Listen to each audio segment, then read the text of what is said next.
So how about a little bit of an update on the progress of the dash wiring, that whole thing.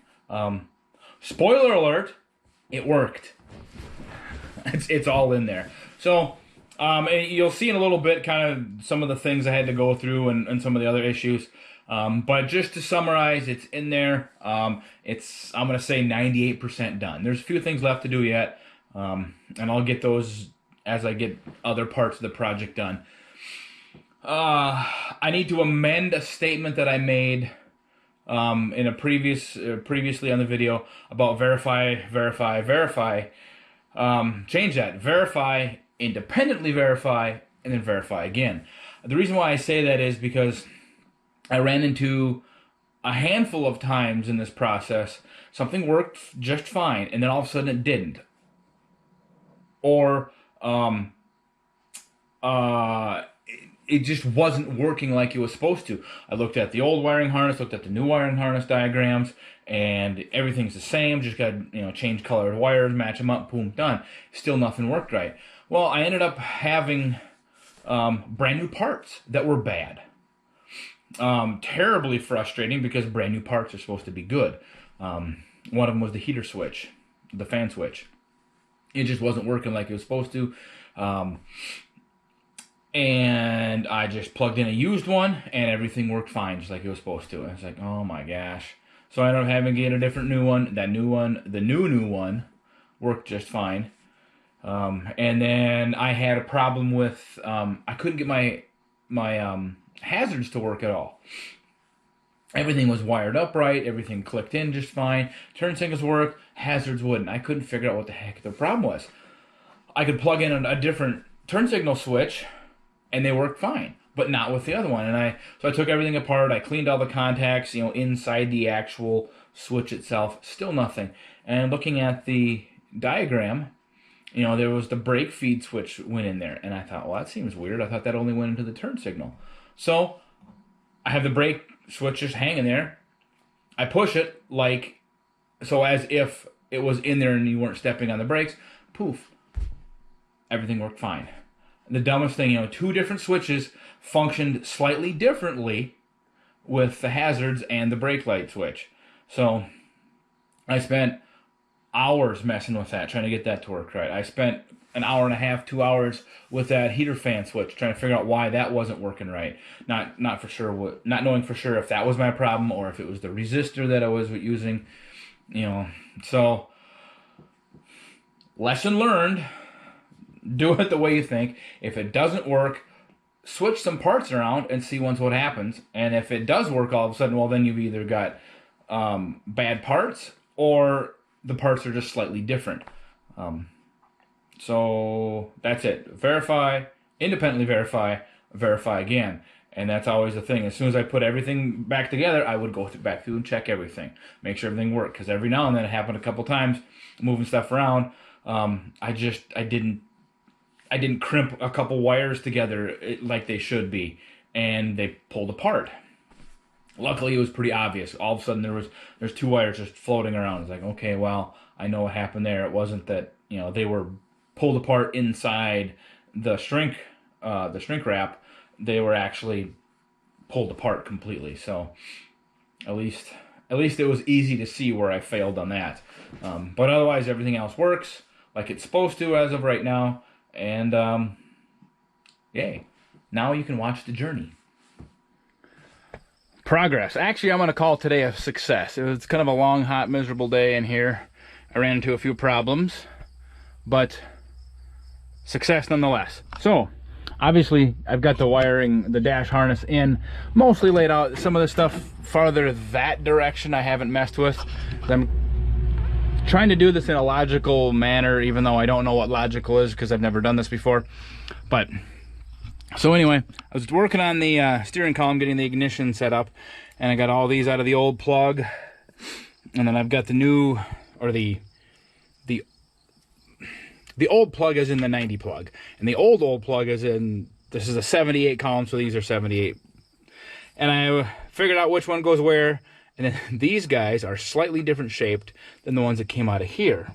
So I'm going to go into town, I'm going to get some more, get the ones that'll fit into here, and then I can cut those off, crimp new ends on. That way, because I don't want to like just cut and crimp a whole bunch of connections together. I think that's just going to cause problems long term.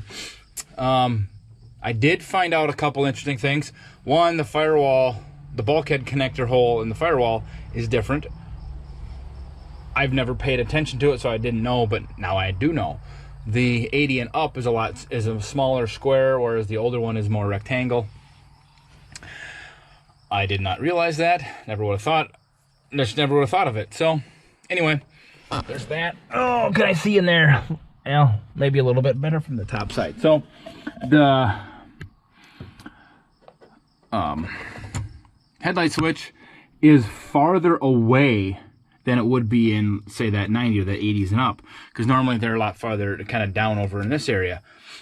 So I had to go find a chunk of wiring harness. Luckily I had one with this connector on, and I extended the wires by 6-8 inches, whatever it was. Kind of made that work.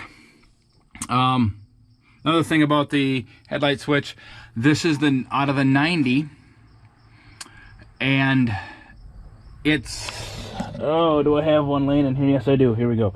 So it's a little longer, like in this area from, say, here to here is longer than the 90. So this pull button or pull switch with the rod on it isn't long enough. It bottoms out. Much less when I actually try to put the nut in there, then it doesn't work at all. So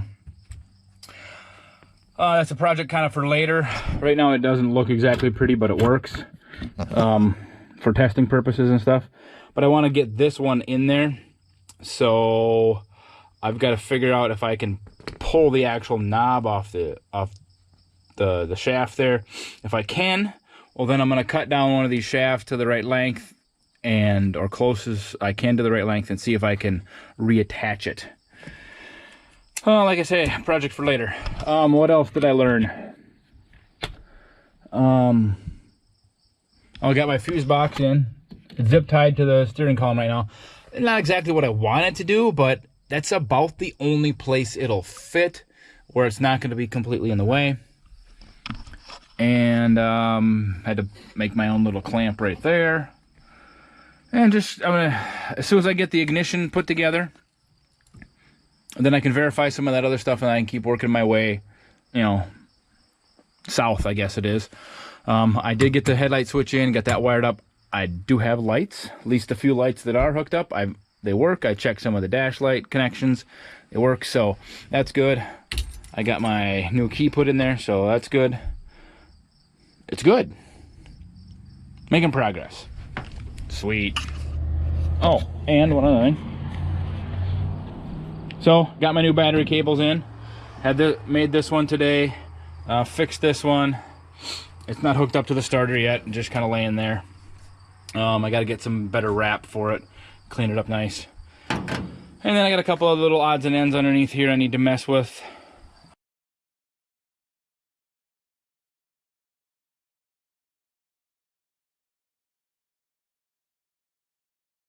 Made a lot of progress in there. All my lights that I've hooked up, I don't have any taillights yet because I haven't bothered to hook them up yet, but everything in the front works. I've got one iffy ground, which is easy enough to fix at the screw. My ignition switch is in. That turns things on. I don't have it hooked to the starter, so I don't know if that's going to flip over yet because I got to fix that wire. I've got everything kind of positioned here. What all did I have to do? Okay, well, a couple things. I knew there was things that I had to do. In case I haven't mentioned it, this, for the headlight switch, that piece had to be extended. I grabbed another connector off of something else, because normally the 80s headlight switch is down here, so it just didn't have enough rope on it. My lights on buzzer works. This is not right. I have to fix that later. Got my dimmer switch in. My dome lights are on. I have them unplugged because otherwise they'll be on the whole time. And when I get to it, the cargo light, I'm going to use this wire right here, because this actually is for the fuel gauge. Considering the way they had the fuel gauges, the fuel tank set up in the early 70s, that's where it goes, not underneath. Well, the new wires are going to take it underneath. So I'm going to use that, and that already goes out the back of the cab and goes to the factory tank, which is under the box on a club cab.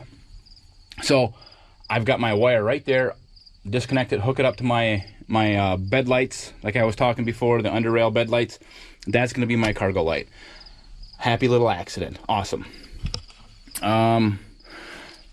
That's what originally went to the steering column. So I've got still have key and buzzer and windshield wipers to undo and hook up, and I thought something else too. Oh yeah, I got my dimmer switch off of there. Actually, dimmer switch was never in that connector. It was in a different one. And then I found out that connector goes to a little anti-lock brake computer, which obviously this doesn't have. The truck it came out of doesn't have it either. I did some checking on some forums.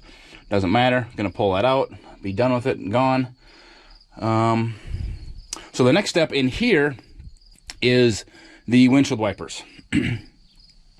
And oh my gosh, that's been a journey. So it's been like amazingly frustrating to get these wipers in. I have found out that the only thing that is the same between a 70s Dodge pickup and an 80s Dodge pickup when it comes to windshield wipers is they have them. So my thought, and it's all in here now, but this is the 90, whoops, sorry, I'm showing you the underside of the hood. So it's all in here now. This is the 90 wiper motor. Initially that didn't fit because the 70 style brake booster sits really close to the firewall, so it was hitting. Okay, so I put the 80s one in, still hit. Like, oh my gosh. Actually, no, it didn't hit. But I couldn't get it in. I couldn't get all my bolts to line up right when I was sliding it in there. So, and I figured it out. And what I ended up figuring out is that this hole, you can kind of see, that's the original hole. I just drilled another hole for this hole, and the other two are fine. Once I got that hole drilled, then it still wouldn't fit. And I thought, well, what the hell is going on? And I'm looking at different brake boosters and stuff, and yep, they're all about the same. So and then I started digging a little deeper into what the heck is going on, and I figured out, starting in, I suppose, I don't know if it was 81 or if it was a little bit, yeah, must have been 81. Even though they use the same wiper motor as the older ones, they moved this entire mount over about 1.5 inches. So then, once I figured that out, okay, then I had to take my wiper arm transmission assembly out and replace it with a 70s one again. Actually, I took it out of this 80 that I'm working on, and I'll just put a different one back into that one when I get around to it, because the ones I have for parts just aren't easily accessible. Anyway, so, and this was a couple nights ago. That should have been like a half-hour job to, you know, throw this in, get everything hooked up, blah blah blah, and it's turned into like a 4-hour excursion. But I still have the problem with the brake booster hitting. So I figured out, going through some old pictures, that a roughly, and this is hopefully what I can find, I had an 88 3/4 ton two-wheeler, and its brake booster was a lot smaller, like 1.5 inches smaller, almost 2 inches smaller in diameter, depending on which one you use. I mean, it's really small, and I only need like that much to clear this thing with that 80s 90s style brake booster. So now I just have to find a brake booster, which normally is never a problem, but thanks to COVID and all the other communist takeover of the world, a reman brake booster is really hard to find. Luckily, I don't need brakes right now, so I've got some time to find that piece. If I can't find a reman one, hopefully I can find a good used one. We'll see. There's probably going to be a handful of other parts I need to go to the salvage yard and look for anyway.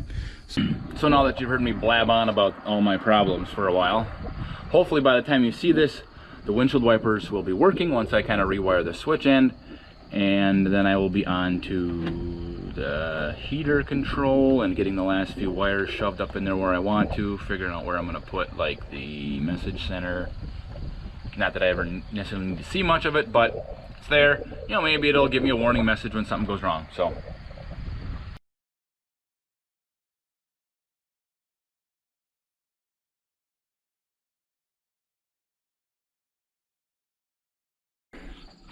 Oh, happy day. It's all in there.